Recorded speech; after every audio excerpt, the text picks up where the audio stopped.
Je savais dès le début que j'allais quitter ce jeu et pourtant j'y suis revenu. Après la fin de mon aventure sur Minecraft, je me suis posé une question assez simple. Pourquoi? Pourquoi est-ce que je reviens toujours sur ce jeu, mais seulement pour une courte période? Ça n'a au premier abord absolument aucun sens. Je lance une partie en solo alors que je sais pertinemment que je n'aime pas jouer seul. Je sais que je vais m'ennuyer, Non, j'ai pas d'amis. et aussi que je vais quitter le jeu au bout d'une ou deux semaines.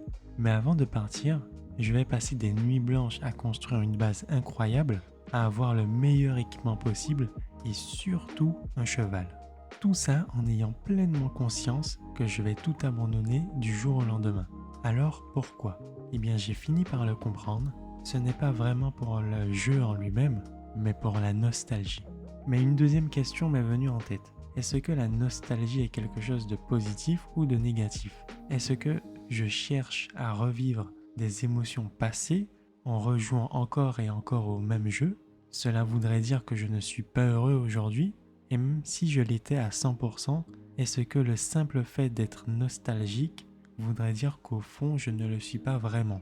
Honnêtement, je n'en sais rien. Mais s'il y a bien une question à laquelle je peux répondre sans hésiter, c'est celle-ci. Est-ce que tu voudrais revenir en arrière?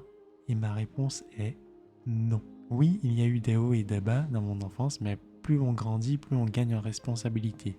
Et aussi en liberté. Quand on est enfant, on suit un peu le courant.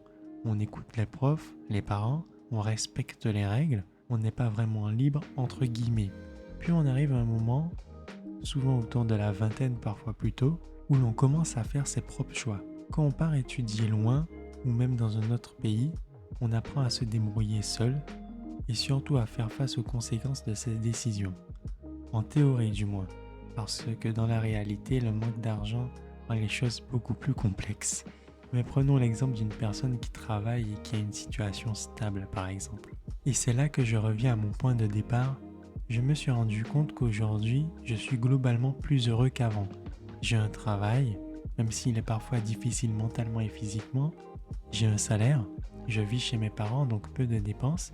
Et j'ai une voiture, ce qui me permet de sortir et de voir à quoi ressemble le monde extérieur de temps en temps. Et surtout, je poursuis mes projets personnels et professionnels sans stress inutile. Alors si je suis honnête avec moi-même, est-ce que la nostalgie ne serait pas plutôt une forme de regret? La nostalgie et le regret pourraient être deux faces d'une même pièce. La différence, c'est que la nostalgie est un souvenir que l'on est heureux d'avoir vécu, alors que le regret est un souvenir que l'on aimerait changer ou voire ne jamais avoir vécu. Malgré tout ce monologue, je n'arrive pas à avoir un avis définitif sur la nostalgie. Et au fond, je pense que seul le temps me donnera la réponse.